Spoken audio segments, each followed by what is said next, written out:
uma média, se fosse possível tirar uma linha média em relação aos dois jogos, mas o fato é que o Rafael brilhou nos pênaltis, acertou todos os lados das cobranças do com exceção Nacional, da que né? decidiu, né? Que acertou o pênalti, a travessão. A cobrança dentro do É verdade. As outras 4 ele foi no canto da bola, defendeu uma ele pegou, mas tomou um frango no pênalti, né? Dá pra dizer que é um frango. Eu não sei se né? Porque ele vai inteiro, porque defende, a mas distância aí... é pequena, a bola é rápida, né? Ele consegue chegar na bola. Não sei se dá para falar em falha, enfim. Sim, mas o Rafael foi fundamental para a classificação do São Paulo. Tudo bem, Mansur? Boa noite. Boa noite, Felipe. Boa noite, Alex. Todo mundo que assiste o Troca. Vamos lá, tem alguns aspectos importantes aí. Eu acho que se a gente pesar os 180 minutos, eu acho que o Atlético Nacional jogou melhor do que o São Paulo.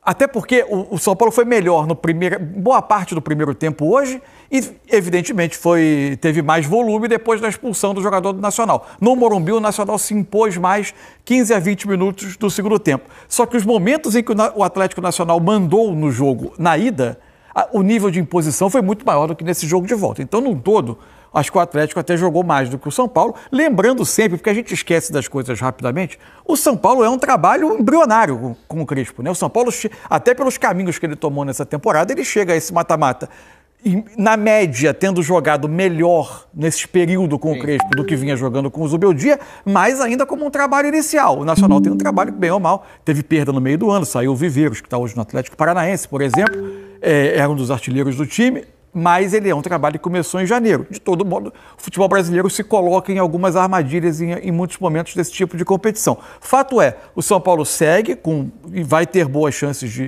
de continuar a sua caminhada, e mais do que isso, estava olhando o chaveamento. O São Paulo tira do caminho um dos times que, para mim, tinha potencial de incomodar o futebol brasileiro nas suas chances de manter o título da Libertadores, mais uma vez. Eu acho que a gente ainda olha e vê o River, que não tem jogado, não tem feito grandes exibições, mas tem qualidade técnica e tem um peso nesse tipo de competição em que ele pode ser um adversário. E mesmo com alterações de elenco e algumas dúvidas, o Racing, que passou hoje pelo Peñarol, ele foi muito incômodo para os brasileiros ao longo dos últimos meses. Que Pérez tenha perdido o seu melhor jogador, né? Exato. É o atacante, o Salas, e acabou indo até para o River, né? Isso. Então reforçou o River nessa parte final da competição. Apesar de perda de elenco, é um time que tem incomodado os brasileiros ultimamente. Então, além de ter passado e o Brasil ter a chance de ter 4 times nas quartas de final, né? Porque o Fortaleza, infelizmente, caiu. Entre Flamengo e Inter, um vai cair, dos 6 fica... Será que não cai, né? Não tem jeito. Isso não tem jeito. Pelo menos saiu do caminho um time que me parecia ter potencial para incomodar o futebol brasileiro. É isso. Alex, boa noite. Queria que você falasse sobre a classificação do São Paulo. O Crespo conseguiu melhorar muito o time em relação ao que vinha sendo apresentado pelo Zubeldia, e o São Paulo chega com esperanças. Não foi um jogo enorme do São Paulo, uma eliminatória enorme, assim, de muita imposição, mas hoje no Morumbi jogou melhor do que o Nacional e fez o suficiente para passar, Alex. Boa noite. Boa noite, Felipe, Cadu Mansa, todo mundo que está em casa. Cara, se for ver, o São Paulo não tem nada que ver com a falta de eficácia e eficiência do Atlético Nacional, com os 2 pênaltis que teve em casa, oportunidade de fazer até um placar, de repente, mais confortável, e hoje também teve chance, e o São Paulo também acabou tendo. E ele acabou levando melhor nessa fase eliminatória diante de um adversário difícil, cara. Muito difícil. Até a gente fala que ainda algumas situações a gente acaba não entendendo, porque o futebol nem sempre explica. Então é uma passagem, jogo eliminatório importante para um momento importante do São Paulo.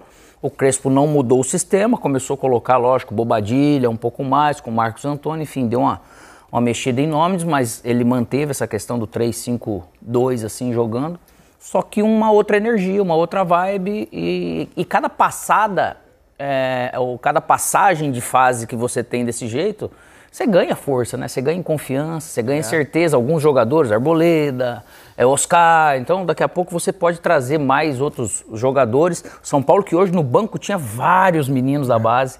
É um lado difícil, mas é um lado bom, porque são meninos também que já deram resposta. E o Rafael de novo, né? Lógico, o grande nome nesse sentido, por mais que o pênalti do Morelos era muito pegável, né? Que ele chegou inteiro na bola, ele escapa assim, ela espirra. mas é uma grande passagem realmente que traz algo de confirmação para esse São Paulo do Crespo.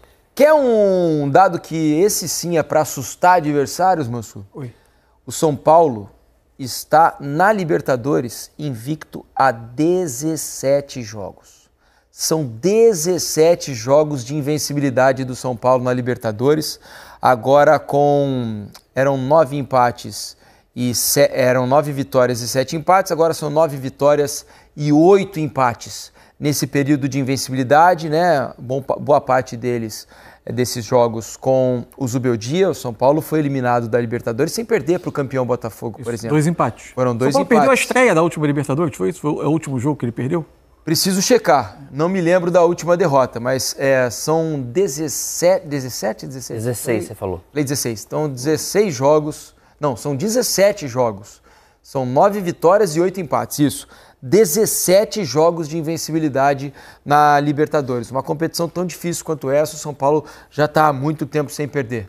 É um número para chamar atenção, né, Mansur? É um número importante. Curioso que ao longo dessa caminhada, o São Paulo alternou as sensações que ele deixava, né? Esse ano, por exemplo, enquanto estava o Zubeldia, a sensação é que o São Paulo às vezes tinha exibições melhores, até dentro da Libertadores, do que nas outras competições. Tanto que o trabalho acaba não se sustentando e sendo trocado. Ao mesmo tempo, é um São Paulo que sofreu o tempo todo com muitas ausências, né? São Paulo vem lidando, isso que o Alex falou, da quantidade de jovens no banco, do recurso, pois hoje entrou o Henrique Carmo, né? Para fechar um jogo dessa importância, para a parte final de um jogo, tirando ali um dos 3 zagueiros para tentar ter mais uma arma ofensiva. São Paulo vem lidando também com muitas ausências. O fato é que o São Paulo, depois de um período ali de instabilidade, ele retorna à Libertadores nessas temporadas, aparentemente conservando um pouco essa relação especial que o clube tem com a competição, né? O São Paulo tem uma relação com a Libertadores que é muito, muito íntima, muito próxima. O torcedor adora, né? Como eu disse no comecinho do programa, 58 mil pessoas lotaram o Morumbi hoje para ver a classificação do São Paulo. Chamou a atenção, a gente conversava ontem sobre a escalação do São Paulo, a dúvida entre Lucas e Alisson. Na verdade, quem começou foi o Rodriguinho, né? Naquela posição, o Lucas entrou na segunda parte, o Rodriguinho vem dando boas respostas. E acho que, de novo, hoje fez um bom jogo até a saída dele ali aos 15 do segundo tempo, para a entrada do Lucas. Eu acho que ele deu um ar de criatividade que o São Paulo estava precisando. Claro que não é um time extremamente criativo, mas o São Paulo conseguiu melhorar. Também com a presença do Rodriguinho, né, Alex? É um jogador que tem boa dinâmica, tem boa velocidade, boa técnica, sofreu muito com lesões ao longo da carreira. São Paulo perdeu por 2-1 para o Tajeres na fase de grupos da Libertadores do ano passado. Foi a última derrota. É isso aí.